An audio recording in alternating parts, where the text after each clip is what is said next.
Bisa dibilang aku adalah cucu kesayangan kakek.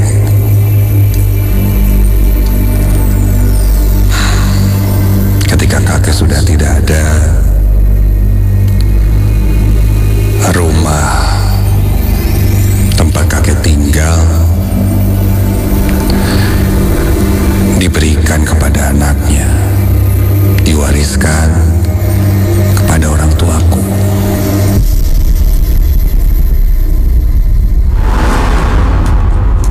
Ketika aku ke sana,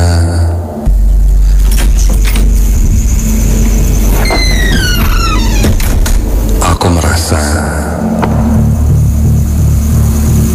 ada yang aneh dari rumah kakekku itu. Lorongnya dan satu kamar yang bisa dibilang,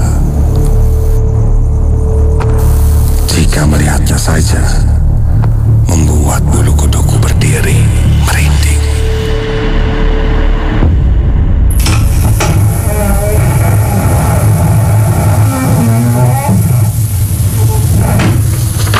Namaku Didan.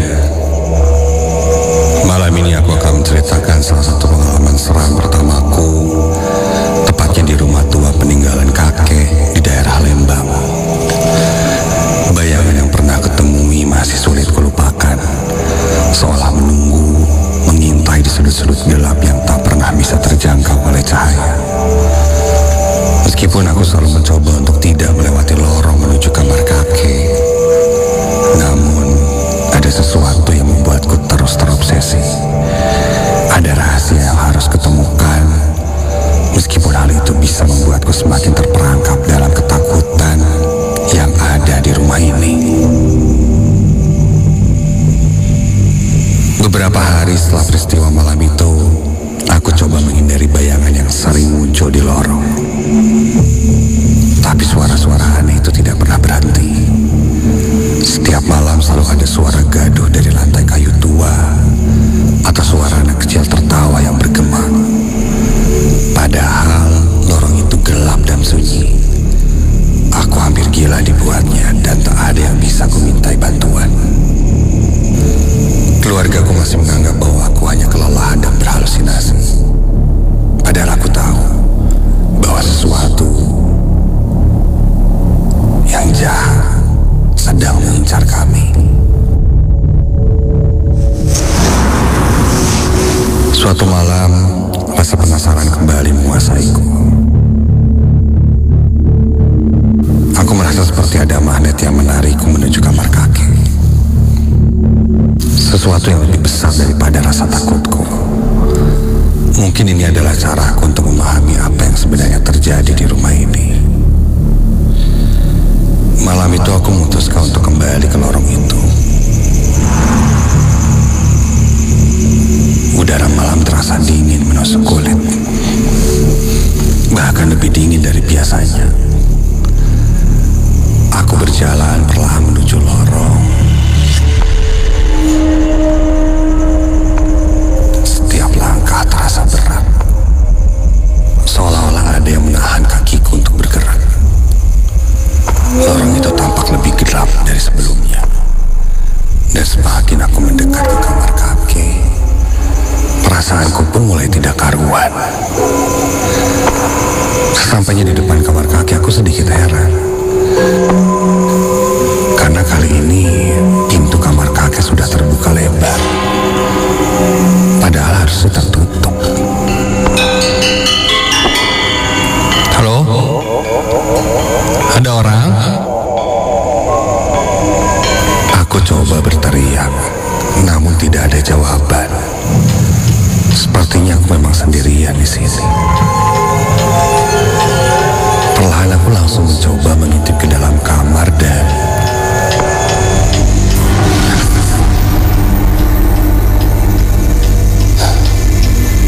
benar saja dugaanku. Di sudut dekat kursi goyang, aku melihat sebuah bayangan. Kali ini lebih jelas dan lebih nyata. Bayangan itu membentuk sebuah sosok. Kursi goyang kini mulai bergerak bergerak sendiri. Suara denyut kayu kursi yang goyang itu membuatku agak panik. Namun aku coba mengendalikan nafasku yang mulai tak teratur. Aku tahu bahwa aku harus pergi, tapi entah kenapa ada sesuatu yang menahanku untuk pergi dan masih tetap berdiri di sana, terpaku dan tak bisa bergerak. Sosok siluet hitam itu tanpa aku sadari sudah hilang begitu saja.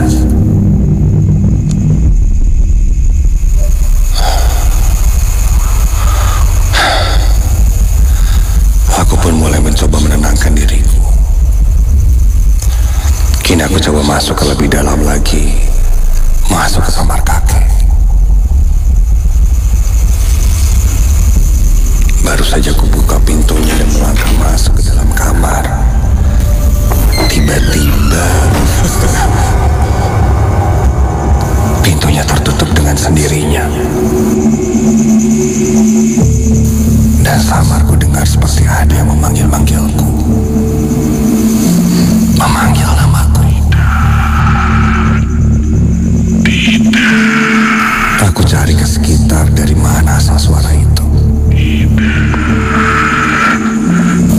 Sampai ku dengar suara itu terdengar jelas dari arah lemari yang ada di kamar kakek. Sebuah lemari dengan cermin sebadan di pintunya. Aku pun mendekati lemari itu.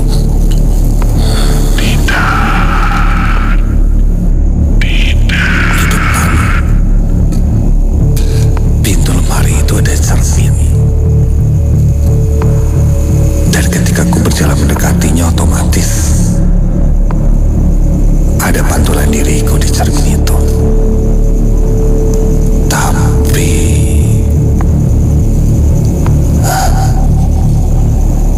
ketika ku sadar, yang kulihat di pantulan cermin itu bukanlah aku.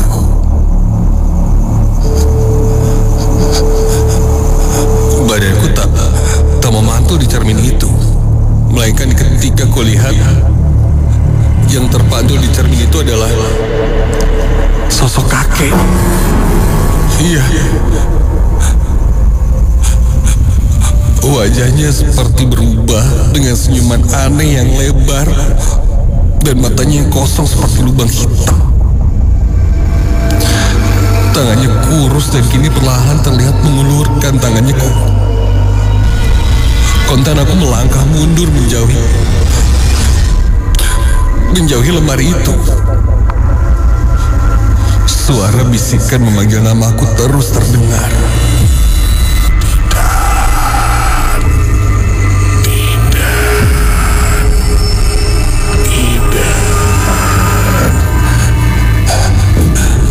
Aku coba melangkah mundur, namun kakiku seolah menolak perintahku. Tiba-tiba saja lantai di bawahku bergetar seperti gempa.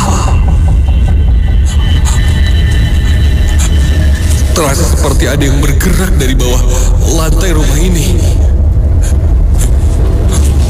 Panik, aku berusaha berlari keluar dari kamar. Namun kakiku seperti terpelosok ke dalam sebuah lubang yang tiba-tiba saja ada di lantai kamar kakek. Aku terjatuh dan kini aku masuk ke dalam lubang yang entah lubang apa ini. Sangat gelap sampai aku bisa merasakan sesuatu yang aneh dan dingin menyentuh kulitku. Seperti tangan yang merayap di seluruh tubuhku. Aku berusaha merangkak keluar, tapi aku tak bisa. Tubuhku seolah ditarik ke dalam kegelapan yang tak berujung. Nafasku semakin sesak dan suara-suara aneh mulai menggema di kepalaku. Bisikan-bisikan yang tak ku mengerti seolah-olah terus memanggil-manggilku dan entah siapa itu. Tangan-tangan yang sepertinya merayap di tubuhku itu terasa mencengkeramku dan saat aku merasakan kehilangan kesadaranku sepenuhnya, tiba-tiba cengkeraman itu mulai terlepas. Dan seketika itu aku langsung menarik diriku keluar dari lubang itu. Dan ketika aku tergopoh-gopoh keluar dari lubang yang ada di lantai, dan ketika aku tengok, lubang itu tidak ada. Namun bisa terasa nafasku sesak. Dan ketika aku lirik ke arah kiri, terlihat sosok bayangan siluet hitam tinggi besar yang perlahan hilang.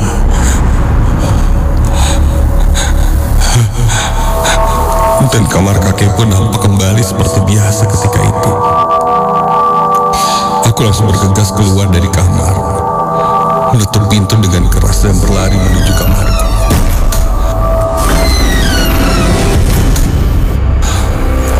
Di dalam kamar aku merasakan ketenangan yang aneh. Namun aku menyadari ada sesuatu di dalam rumah itu yang terus menunggu dan mengawasiku.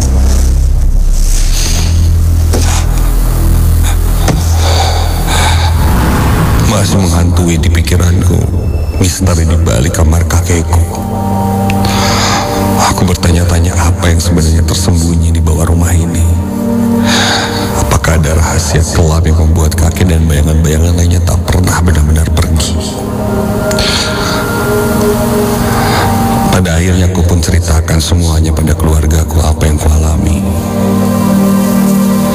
Ketika mendengarnya, sepertinya ada rahasia yang mereka simpan. Semenjak kejadian itu pun aku memutuskan untuk tidak lagi mencari tahu apa yang sebenarnya terjadi di rumah kakek. Karena aku pikir tak semuanya yang kita tidak tahu harus dicari tahu. Namun yang pasti kejadian yang kualami malam itu tidak pernah terlupakan olehku sampai saat ini.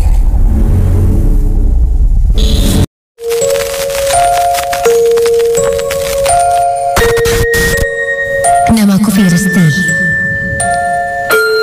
Aku mahasiswa tingkat akhir di salah satu perguruan tinggi negeri di kota Bandung. Saat itu aku tengah melaksanakan KKN sebagai salah satu mata kuliah wajib. Aku memilih program Posdaya dan memilih Purwakarta sebagai tempat KKN-ku. Mata kuliah KKN ini berlangsung dari bulan Agustus hingga bulan Oktober. Dan sebelum KKN dimulai, aku ditugaskan untuk survei ke sebuah desa yang dijadikan pusat untuk melakukan program KKN. Ditemani oleh Roni, Ani, dan Pak Kasim sebagai ketua Posdaya di desa tersebut. Kami berkeliling mencari rumah untuk kami jadikan posko. Hingga akhirnya kami sepakat mengontrak di salah satu rumah yang terletak di dekat sawah untuk dijadikan posko kami selama KKN berlangsung.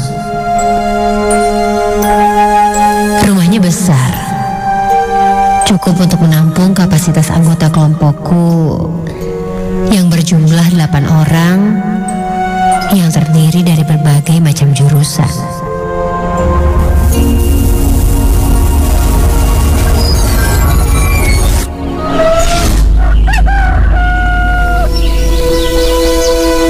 Hari pertama kami sampai di tempat KKN.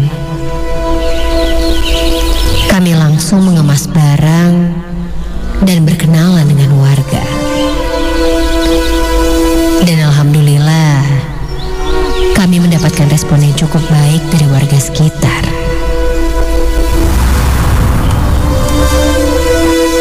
Tak terasa, sebulan berlalu. Program KKN-ku berjalan dengan baik dan lancar berkat kerjasama antara anggota kelompok dan pastinya masyarakat sekitar.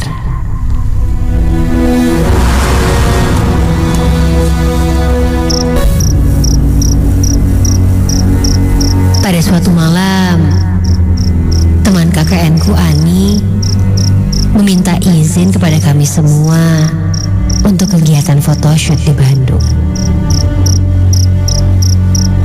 Dia tidak memberi kepastian apakah akan menginap atau kembali lagi ke posko.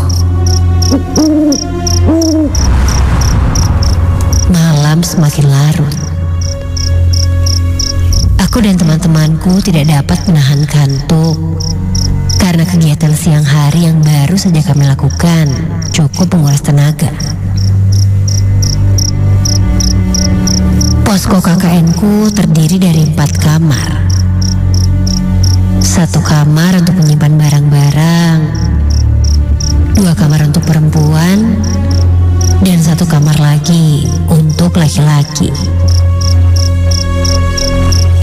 Tetapi karena ukuran kamar yang cukup kecil dan anggota KKN yang cukup banyak, sebagian dari kami tidur di ruangan tengah, termasuk aku. Hingga akhirnya sekitar jam 3 dini hari, aku sedikit terbangun karena mendengar suara gaduh.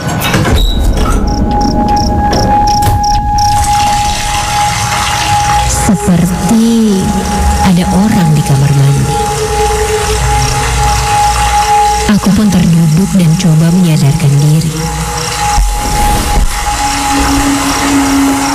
Sampai dari kamar mandi pun keluar seseorang. Karena gelap, aku tidak begitu jelas melihat itu siapa.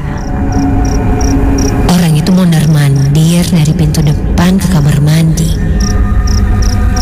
Aku memaksa membuka mata, walau sebenarnya kantukku tak dapat kutahan.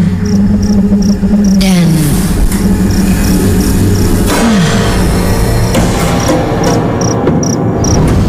ternyata itu Ani. Dia baru saja pulang sepertinya. Setelah dari kamar mandi, Ani langsung tidur tepat di sampingku. Badannya menghadap ke arahku, dan kulihat dia menatapku. Ingin rasanya aku bertanya, tetapi aku sangat mengantuk, dan aku pun kembali tidur.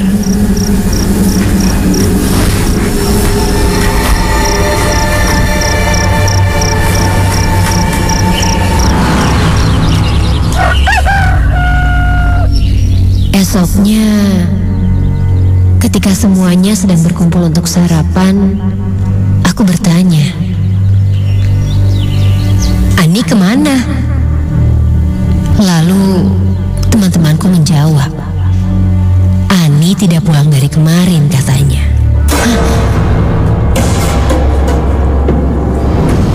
Aku heran.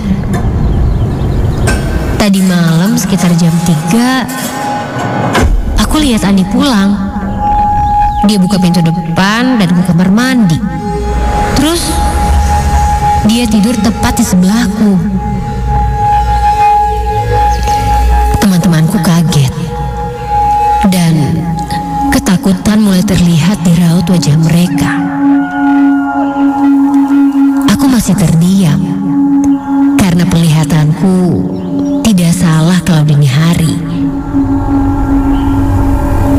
Bahwa aku melihat sosok dan itu adalah Ani. Dia tidur tepat di sampingku.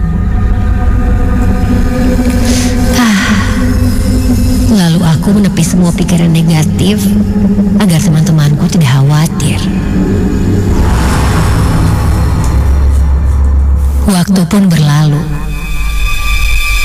KKN program Pusdaya ini benar-benar menguras tenaga kami. Karena kami semua langsung terjun di masyarakat, membantu segala kegiatan yang ada di desa ini, di mana mayoritas profesinya adalah petani. Suatu pagi, saat itu waktu menunjukkan jam 7 pagi, dan semua masih terlelap. Aku berjalan sendirian keluar posko, sekedar mencari hawa segar pedesaan. Aku lanjut berjalan untuk melihat pesawahan. Hingga aku pun melewati satu rumah besar yang cukup teduh, karena terdapat beberapa pohon yang cukup rindang. Sampai terdengar suara anak kecil. Hah? Siapa ya itu? Aku coba mengintip ke rumah itu. Dari luar, ternyata ada satu anak kecil yang sedang berlarian di sana. Anak perempuan berumur sekitar 4 tahun. Aku perhatikan anak itu berjalan menuju ke samping rumah. Di sampingnya ada sebuah sumur. Aku terus perhatikan dan astaga! Aku teriak histeris karena sosok anak kecil perempuan itu tiba-tiba saja meloncat masuk ke dalam sumur itu. Aku bergegas lari menuju sumur itu, dan ketika aku intip isi sumurnya, tidak ada apa-apa. Itu hanya sumur kering dan juga dangkal. Dan anak kecil itu tidak terlihat di dalam sana. Bulu kuduku berdiri seketika. Aku panik dan aku segera lari kembali ke posko.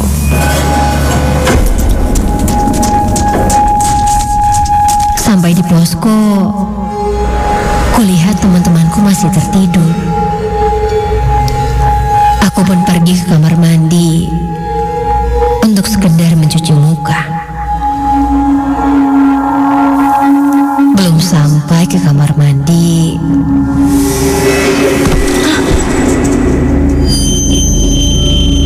terdengar ada suara seperti benda terjatuh di sekitarku. Dan aku melihat sosok hitam seperti seorang anak perempuan. Dia berlari dari pintu belakang ke kamar tempat kami menyimpan barang-barang. Refleks, aku langsung menuju kamar untuk memastikan siapa yang baru saja berlari. Dan ketika aku lihat di sekeliling kamar, ternyata tidak ada siapa-siapa. Aku terdiam dan mataku juga masih normal. Aku benar-benar melihat sosok anak perempuan berlari dari pintu belakang menuju kamar. Aku pun kembali ke dalam mencoba membangunkan teman-temanku. Di ruang tengah, kulihat ada temanku yang tidur dengan seluruh badannya ditutupi selimut. Aku tidak tahu siapa itu. Yang jelas, itu pasti temanku. Aku bangunkan dia sambil aku perhatikan ke arah belakang. Aku takut sosok hantu anak kecil itu menghampiriku. Hei, bangun! Namun, dia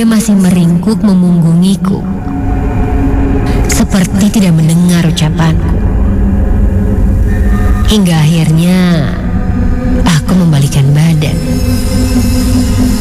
Dan astaga!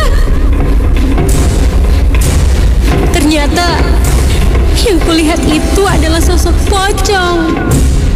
Melihat itu, aku sangat panik. Keringat basah pun mulai bercucuran. Sampai aku pun tak tahan lagi. Kepalaku mulai pusing dan aku pun tak sadarkan diri.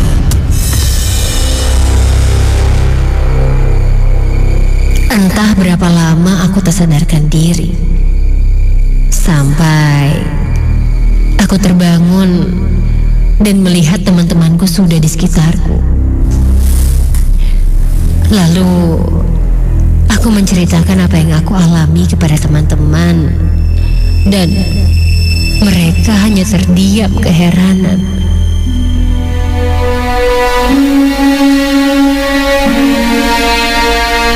Singkat cerita, waktu pun berlalu. Program KKN pun selesai. Kami semua berpamitan kepada warga serta berterima kasih atas partisipasi warga yang telah turut serta meramaikan dan membantu agenda KKN kami. Sebelum pulang, aku dan teman-teman bercerita kepada Pak Kasim tentang beberapa keganjilan yang kami alami di sana. Dan Pak Kasim pun membenarkan adanya sosok penunggu di posko kami itu. Tapi ya sudahlah, aku tidak mau membahas lebih karena aku pun tidak berniat untuk mengganggu mereka. Karena menurutku hal seperti itu sangatlah wajar. Karena seyogyanya kita hidup berdampingan di dunia ini dengan mereka yang tak kasat mata.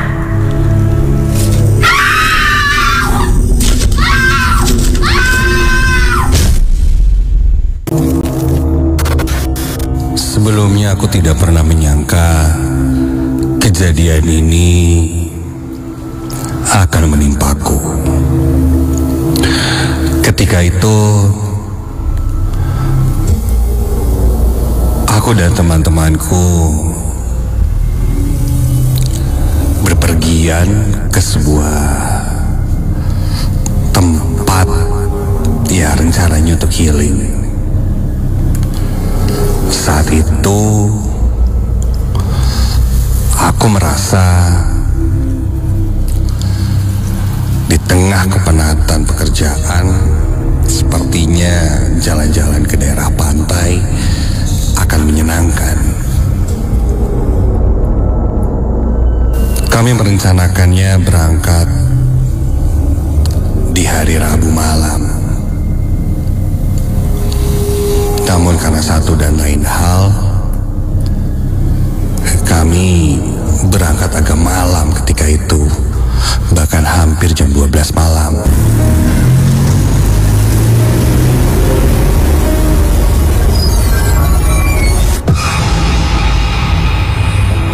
Aku mengendarai mobilku dan teman-temanku ikut nebeng denganku. Sebut saja ada Ijal di sebelah kiriku duduk di kursi penumpang, lalu di belakangku ada 3 orang lainnya dan ada 2 orang lainnya lagi duduk di paling belakang. Perjalanan pun kami lanjutkan ke sebuah pantai yang memang tidak begitu jauh dari kota Bandung. Dengan bantuan maps, rute perjalanan pun dimulai.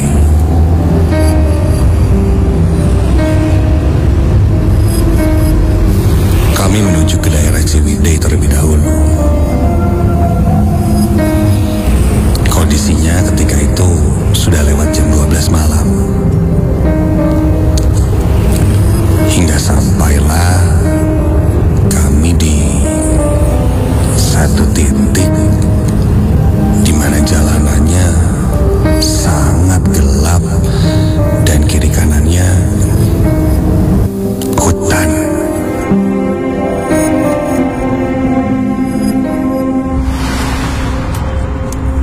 Aku bertanya pada Ijal yang saat itu sedang memegang mapsnya. Jal, berapa lama lagi perjalanan? Ijal melihat maps dan estimasi 2 jam lagi sampai. Dan rute yang akan kulalui itu hanya lurus terus saja.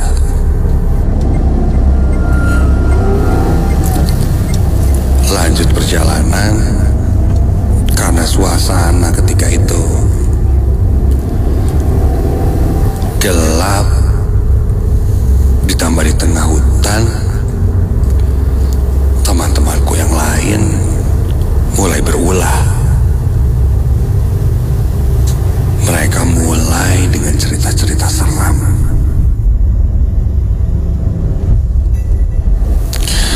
Ada yang cerita tentang kuntilanak, ada yang menceritakan tentang tetangganya yang sudah meninggal dan masih terlihat di rumahnya. Rekan-rekan kerjaku yang duduk di belakang memang lebih muda dariku. Aku sendiri sih paham, ketika berada di tempat seperti ini, ya lebih baik tidak bercerita hal seperti itu. Jatuhnya kan sompral. Mereka makin asik bercerita sambil tertawa-tawa. Aku dan Ijal yang saat itu duduk di depan hanya mengingatkan, "Woi, udahlah jangan cerita-cerita kayak gitu. Jatuhnya sompral tau gak? Kita kan lagi di tempat kayak begini, di tengah hutan. Kalau ada apa-apa gimana? Udah, ganti topik deh, ganti topik." Teman-temanku malah menyurakiku. Ya, tak apalah. Yang penting mereka tidak lanjut bercerita hal seperti itu.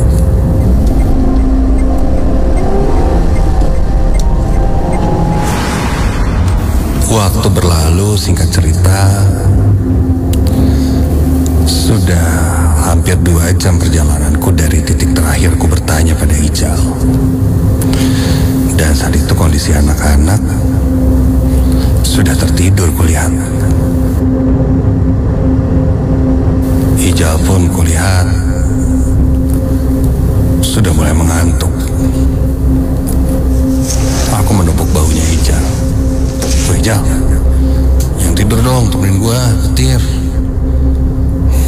Coba lihat lagi, berapa lama lagi, kayaknya udah deket deh." Ijal mengucap matanya lalu kembali melihat ke arah maps. Dan dia berkata, "Masih 2 jam lagi." Masih 2 jam gimana sih? Perasaan tadi terakhir dilihat 2 jam lagi nyampe. Ini udah lebih loh. Masa ngejauhin lagi 2 jam lagi, bener gak? Ijal coba meyakinkan bahwa estimasi perjalanan ya benar, 2 jam lagi. Dan itu titik yang berbeda dengan yang awal dia lihat. Dia pun terlihat kebingungan kenapa. Kenapa ya? Jangan-jangan di depan ada kemacetan kali ya? Saat itu jam menunjukkan jam 3 pagi. Perjalanan pun terasa tidak wajar. Sampai aku melihat ada satu jalan yang ada belokannya. Aku pun menghentikan mobilku di sana. Sesuai dengan maps kulihat, kami berhenti di titik yang sama. Jalur yang diberikan maps adalah lurus, tapi aku lihat jalan belok. Nah, di jalan yang belok itu tak kulihat ada di maps. Jal, lihat nih. Ini kita berhentikan pas nih titiknya. Itu jalannya lurus tuh ada kan? Nah, di depan kita tuh ada belokan kan? Kenapa di maps nggak ada? Mapsnya error kali. Dari tadi soalnya kenapa 2 jam terus nggak nyampe-nyampe. Kayaknya salah jalan deh kita. Gini deh, ini kita coba belok ke kiri ya. Nanti kalau sekiranya Mapsnya ngikutin belok, berarti Mapsnya udah waras nih. Kami pun coba berspekulasi seperti itu untuk memastikan Mapsnya benar. Aku pun membelokkan kendaraanku dan melaju ke arah yang lain.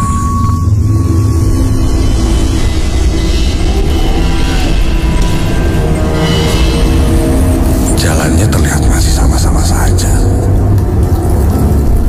Gelap sepi, dan di kiri kanannya pohon-pohon yang entahlah apa itu, tapi tinggi. Seketika bunyi suara Maps pun terdengar. Nah, kini terlihat jalur Maps yang diperbarui di jalur kami. Tuh, ini kayaknya udah bener nih. Kami pun terus melaju mengikuti jalur yang diberikan oleh Maps itu. Kami terus lurus mengikuti jalan sampai... Loh, aku menghentikan mobilku ketika kulihat di depan sana sepertinya sudah tidak ada jalan lagi. Jal, perhatiin deh. Ini jalannya buntu kan? Aku pun memastikannya dengan turun dari mobil.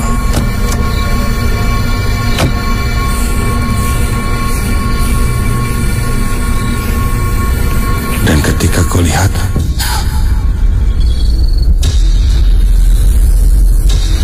jurang. Iya. Jalan itu buntu dan berakhir di jurang. Sedangkan kulihat map saat itu menunjukkan ke arah kita harus lurus. Wah, nggak benar sih ini. Ijal masuk lagi. Aku dan Ijal kembali masuk ke dalam mobil.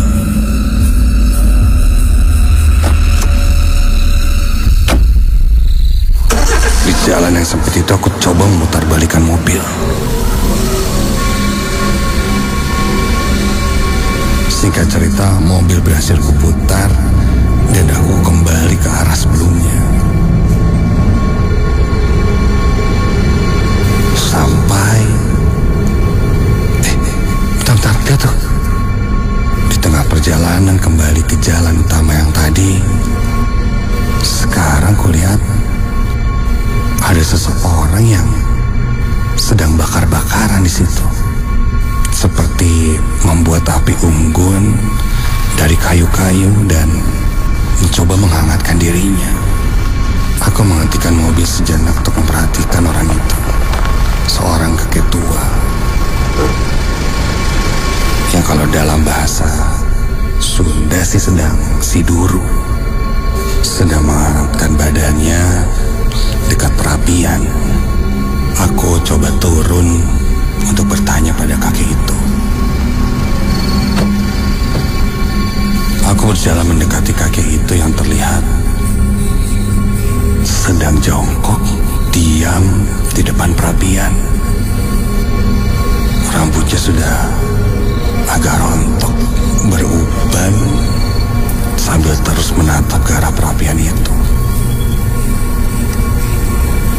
Semakin dekat ku berjalan, ada satu hal yang cukup mengganjal di pikiranku. Perasaan tadi pas lewat sini gak ada orang ini ya. Kok tiba-tiba ada yang bakar-bakaran ya? Apa tadi gak lihat gitu? Aku pun mendekati orang itu dan bertanya,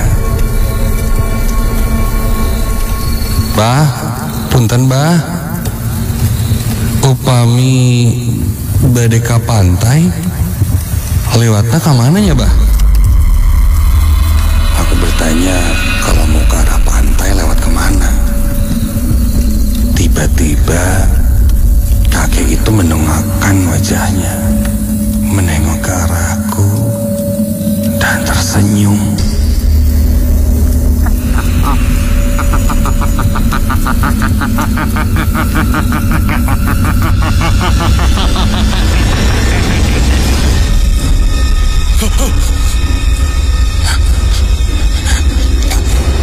Ekspresinya sungguh sangat tidak wajar. Aku pun mundur perlahan dan lanjut berlari kembali ke mobil. Ketika aku tengok, sosok kakek itu terlihat merangkak dan mengejarku. Dan tiba-tiba terdengar suara auman seperti suara auman harimau yang menggema di hutan itu. Buru-buru aku masuk ke dalam mobil dan langsung tancap gas pergi dari sana.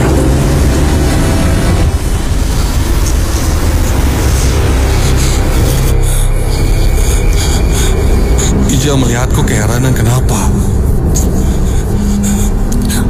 Aku tak bisa menjawab apa-apa ketika itu, hanya fokus menyetir dan kembali ke jalur utama.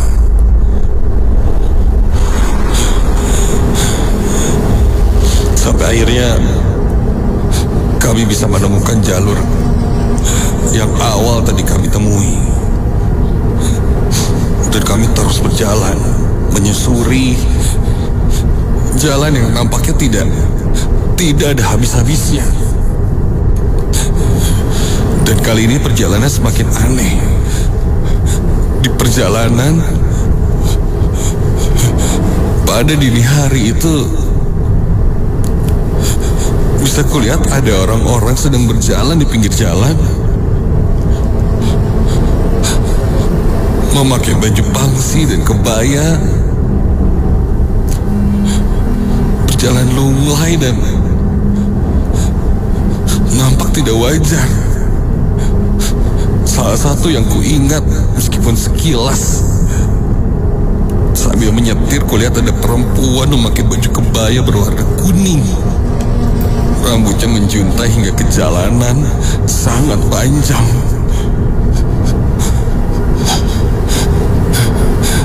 Aku pun meminta Ijal untuk terus berdoa.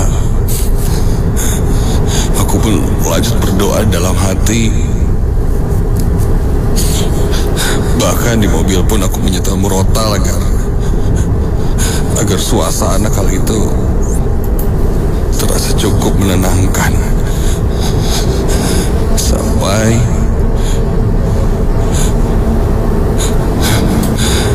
tiba-tiba saja kulihat langit mulai berubah warnanya. Dan aku baru menyadari itu sudah subuh.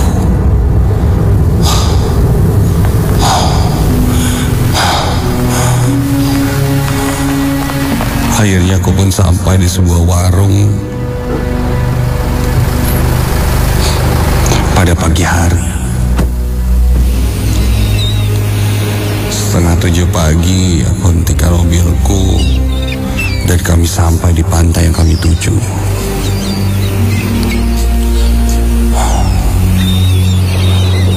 Kami kelelahan, terutama aku dan Ijal. Teman-temanku yang lain pun kubangunkan untuk kita sarapan di warung itu. Ya udah sampai yuk, bangun. Ketika itu penjaga warung pun bertanya kami dari mana. Aku bilang dari Bandung. Lalu aku penasaran dan bertanya, "Bu, emang kalau dari Bandung, taruhlah dari daerah Bandung Selatan ke tempat ini, jauh ya Bu?" Ibu itu menggelengkan kepalanya dan bilang, tidak terlalu jauh, paling ya 1,5 sampai 2 jam. Dan ku bilang ke saat itu, saya dari jam 12 malam. Nah dan baru sampai sekarang.